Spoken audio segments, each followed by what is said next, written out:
Welcome to day 8 for chapter 5, which is section 3, solving quadratic equations by factoring.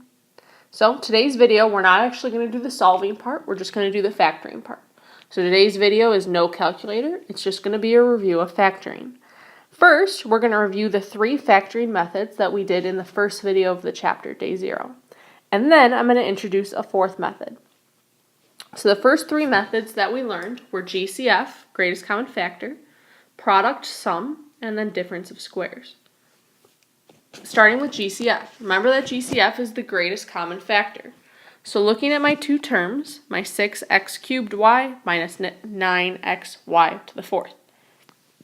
6 and 9 have a 3 in common. I have x cubed, and then the second term has an x. Remember, you can only factor out the lowest one. And then I have y and y to the 4th. The lowest is a y, so that's what I can factor out. Now what's left? Looking at my first term, 6 divided by 3 is 2. X cubed divided by x is x squared. Y divided by y is 1, so I just leave it. Now looking at my second term, 9 divided by 3 is 3. X divided by x is 1. So that 1 I don't have to write. And then y to the 4th, take away a y is y to the 3rd. So really that's what you have to do when you're factoring. Is you have to think about dividing that factor out. So if I took my 2 terms and I divided out my GCF, what would I be left with?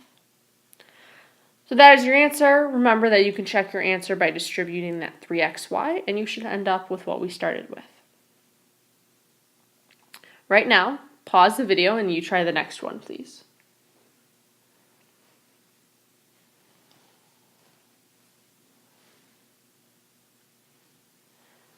Okay, let's see how you did. You should have noticed between 12 and 2 that 2 is my greatest common factor. My first term has an m, but the second one does not, so I cannot factor out any m's. I can factor out an n, though, from the second term. Second term has an n. The first has n squared, but I can only factor out the highest, which would be an n. I'm then left with 6mn plus 1.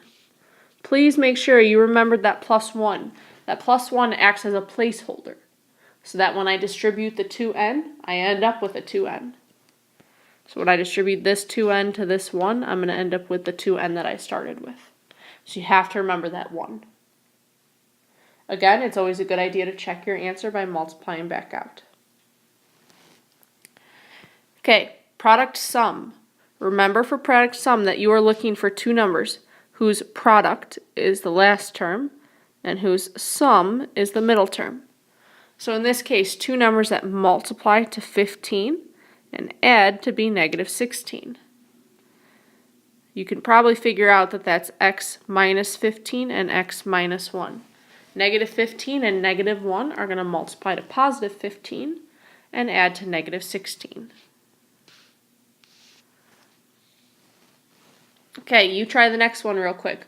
Pause the video. Factor the next example, please.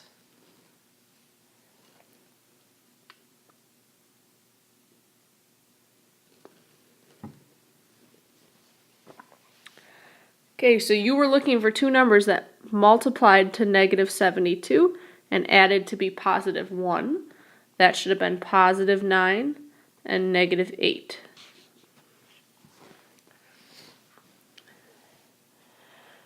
Okay, and then the last factoring method we had was the difference of squares. So this is when you have 2 terms that are perfect squares and you have their difference, so you're subtracting them. In the first case, 4x squared minus 25, this is 2x squared minus 5 squared. Now this factors into 2 sets of parentheses. They both have the 2x and the 5. One is subtracting and one is adding. Okay, last time, pause the video and you try the next one, please.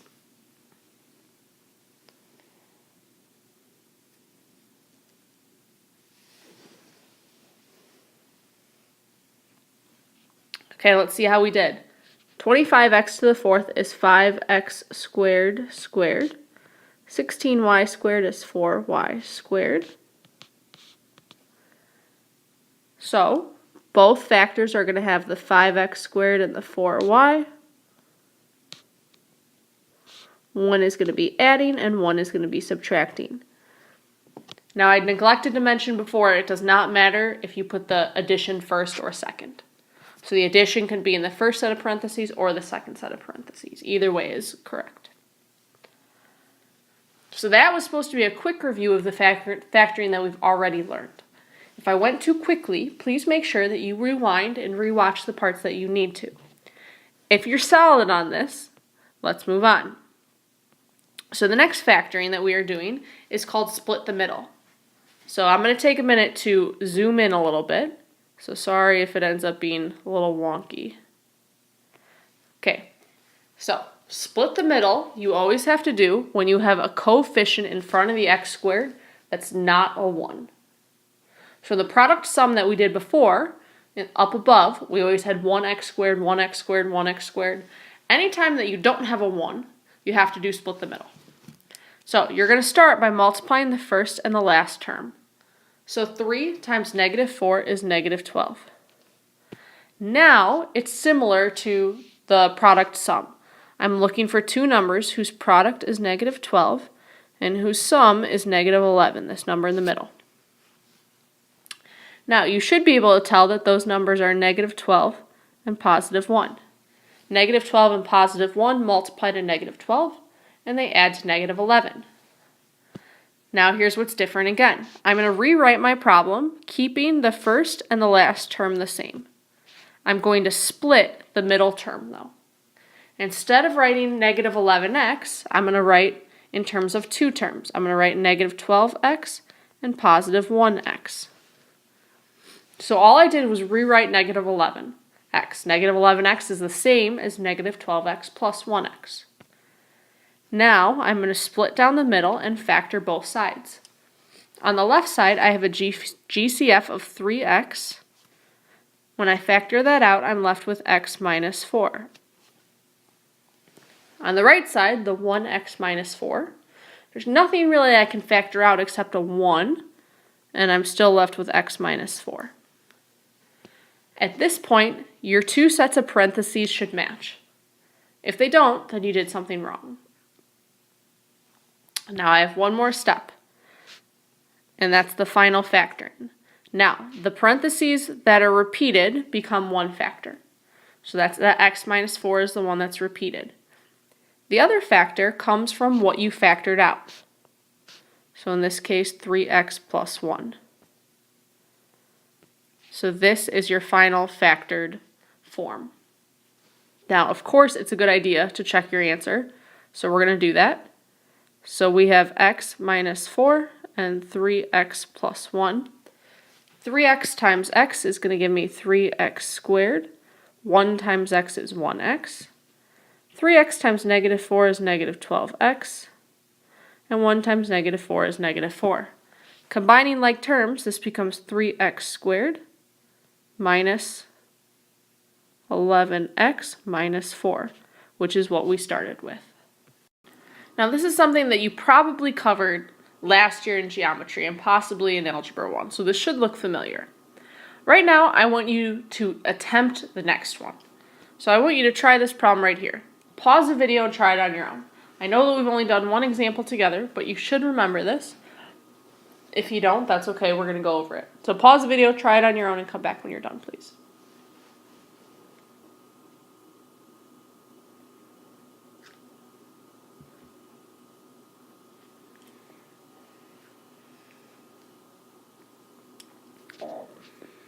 Okay, let's see how we did. Now, because we have 6y squared instead of just y squared, we have to split the middle. You're going to multiply 6 and 20 to get 120. Now, you're looking for two numbers that multiply to 120 and add to negative 23. Okay, I can't do this off the top of my head, so let's start writing down factors. 120 is 1 times 220, 2 times 60, 3 times 40, we're getting closer, 4 times 30, even better, 5 times 24, 6 times 20, 7 doesn't go in. I have 8 and 15. Okay, and that's where I'm going to stop. 8 and 15, similar to 23, negative 23. Negative 8 times negative 15 will give me 120, and negative 8 add negative 15 will give me negative 23. Now, at this point, it's really tempting to do y minus 8, y minus 15, but that's not the case. Remember that these two numbers are used to rewrite that middle term. So I have 6y squared, and I have positive 20. Instead of writing negative 23y, I'm going to write negative 8y minus 15y. And you could do the other order too. You could have negative 15 before negative 8. I just chose to put negative 8 first. Now, we're going to put a line down the middle and factor both sides. On the left side, my GCF is 2y, and I'm left with 3y minus 4. On my right side, I'm going to take out a 5, and I'm left with negative 3y plus 4. Okay, at this point, I run into a problem. These parentheses were supposed to match, and they don't. They have the same numbers, but different signs. Now, what I should have done is factor out a negative 5 from the first term. If I do that, this becomes positive 3y and negative 4. So anytime that your signs are wrong, you probably need to factor out a negative that you didn't account for. Now, I'm almost done. 3y minus 4 is the factor that was repeated. Outside of that is the 2y and negative 5, so 2y minus 5 becomes my next term. Hopefully that went well for you. If not, that's okay. You have a few more problems that we're going to practice with. Moving on to the next one. This one gets a little bit more difficult. Now the issue with this one is that you're going to notice every term has an x. Well, that means we can factor out a GCF. So every term has an x, so I'm going to factor out an x. Now what I'm also going to do is factor out a negative. I don't like having a negative to start off with. So for my first term, I don't like to have a negative coefficient on the first term. So I'm going to factor out a negative x. I'm left with 2x squared minus 21x plus 27. Because remember, that switches all the signs. Now I'm ready to split the middle with this second term. I'm going to multiply 2 and 27, and I get 54. So I'm looking for two numbers that multiply to 54 and add to be negative 21. Now mind you, this x I'm just ignoring for right now. I factored it out, but I don't need it in order to split the middle. Okay, so let's start thinking of factors. 54 is 1 and 54, 2 and 27, 3 and 18, and bingo, that gives it to be. Negative 3 and negative 18 will multiply to 54 and add to be negative 21. So my 2x squared comes down, my positive 27 comes down. This negative 21x is going to be split into negative 3 and negative 18. So I have negative 3x, I have negative 18x. Now I put my line down the middle and I factor both sides. On the left side, all I can take out is an x, and I'm left with 2x minus 3. On the right side, I have negative 18 and positive 27, so I'm going to factor out a negative 9. This leaves me with 2x minus 3. At this point, I know I'm on the right track because my two parentheses match. So the first factor becomes 2x minus 3. Second factor becomes what I factored out, so x minus 9. So this is my final answer. And then, I forgot, we have to write out that negative x that was in front. So that's the negative x I factored out in the beginning. Now, it's always a good idea to check your answer, so let's check our answer. I'm going to start by multiplying my two binomials. So I have 2x minus 3, and I have x minus 9. This becomes 2x squared minus 3x minus 18x plus 27. So I still have that negative x. Combining like terms, this becomes 2x squared minus 21x plus 27. When I multiply that negative x in, this becomes negative 2x cubed plus 21x squared minus 27x, which is what we started with. So I told you earlier in the video, it's always going to help if you look for the GCF first, and then it's going to make your life a lot easier. So any factoring problem that you do, you always need to look for a GCF. So that's going to help you on this next one. This is your last problem that you are doing for this video. It's no calculator. It's going to help your life a lot if you take out a GCF first. So pause the video right now. Try this one on your own, please. Come back when you are finished.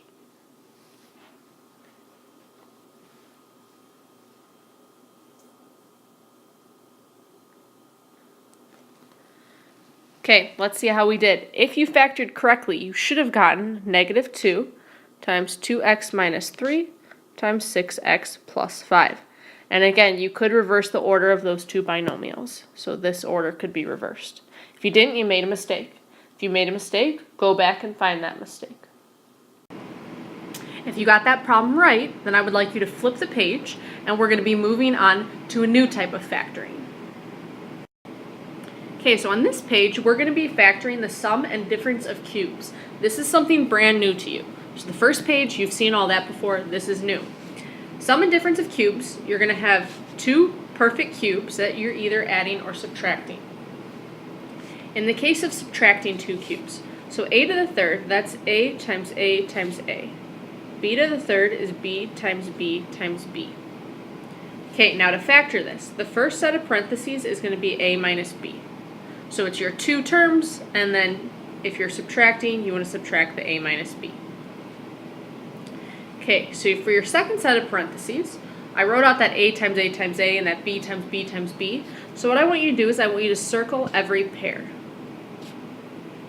Okay, now a times a is a squared, a times b is ab, and b times b is b squared. Now this first sign is subtraction, so the second sign is going to be the opposite. It's going to be addition. And the last sign is always addition.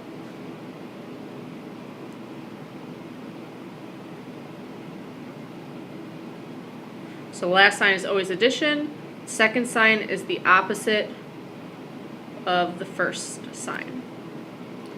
Okay, addition of cubes works pretty similarly. So a to the third is a times a times a, b to the third is b times b times b. Your first set of parentheses is just going to be a plus b. I have addition in my first problem, so my first set of parentheses is also going to be addition. Now to get the second set, you're going to look for the pairs again, or groups of twos. Okay, so a times a is a squared, a times b is ab, and then b times b is b squared. Now the first sign is positive, so the sign is going to be negative, it's going to be the opposite, and then the last sign is always positive. Okay, I know this is confusing, but I think it'll be clearer once we try some examples. So the first example is x to the third minus 64. Okay, so x to the third is x to the third, and 64 is 4 to the third. So this is x times x times x, and 4 times 4 times 4. Okay, so my first set of parentheses is going to have the x and the 4. Because my original problem is subtraction, I'm going to subtract again. Second set of parentheses is the one that's more difficult to come up with. I want to group in pairs. X times x is going to give me x squared. X times 4 is going to give me 4x, and 4 times 4 is going to give me 16. Now my first sign is subtraction, so my second sign is the opposite, it's going to be positive, and then the last sign is always positive as well. So this would be our factored form. If I multiplied it out, I would end up with x to the third minus 64. One thing to know is this second set of parentheses is going to be prime. You're not going to be able to factor that anymore. Okay, let's try another example. So your next example is 27y to the third plus 1. 27 is 3 to the third, so 23y to the third will give me 27y to the third, and 1 is just 1 to the third. So writing out 3 times, this is 3y, 3y, 3y, 1, 1, and 1. So my first set of parentheses is just going to be my 3y and my 1. The original problem is addition, so this is going to be addition. Now look at your pairs. 3y times 3y is 9y squared. 3y times 1 is 3y, and 1 times 1 is 1. My first set of parentheses is addition, so this is going to be the opposite, subtraction. And then my last sign is always addition.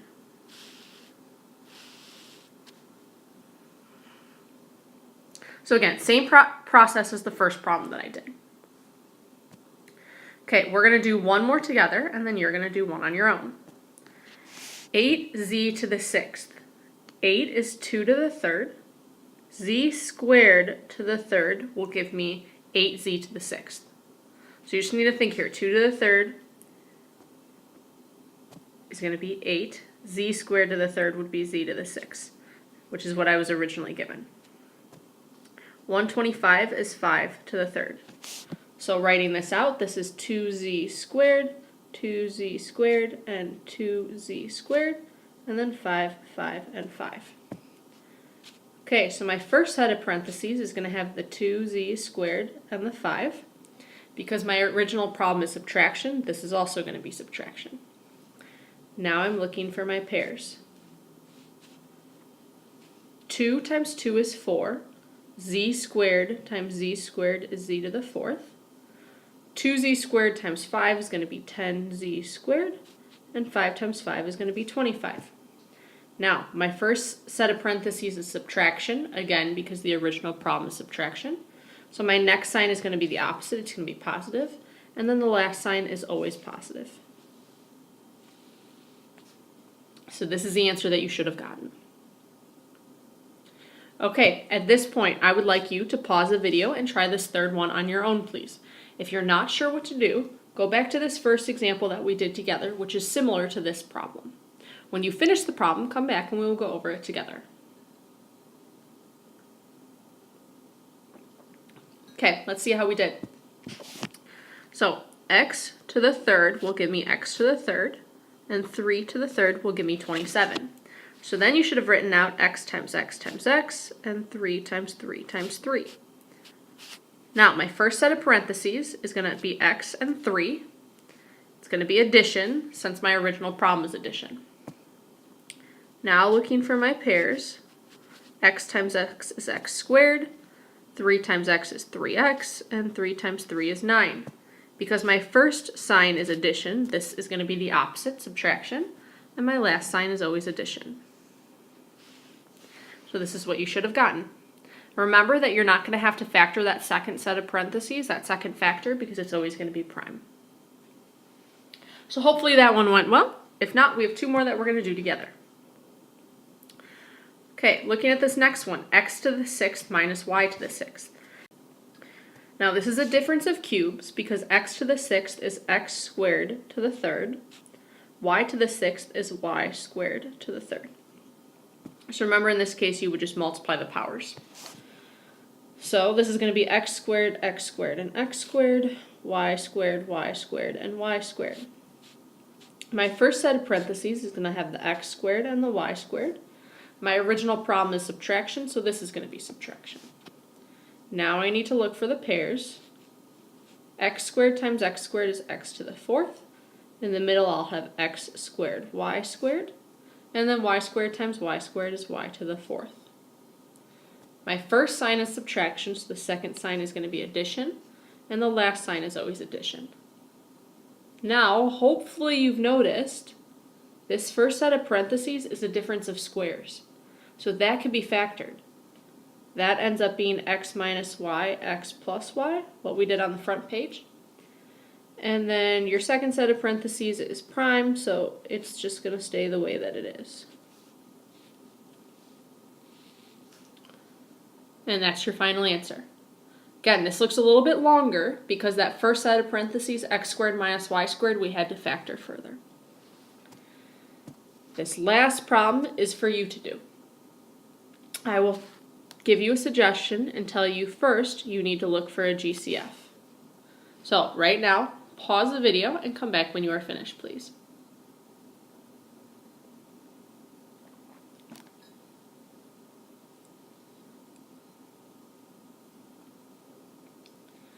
Okay, let's see how we did. You should have factored out a 4, which leaves you with x to the third minus 8.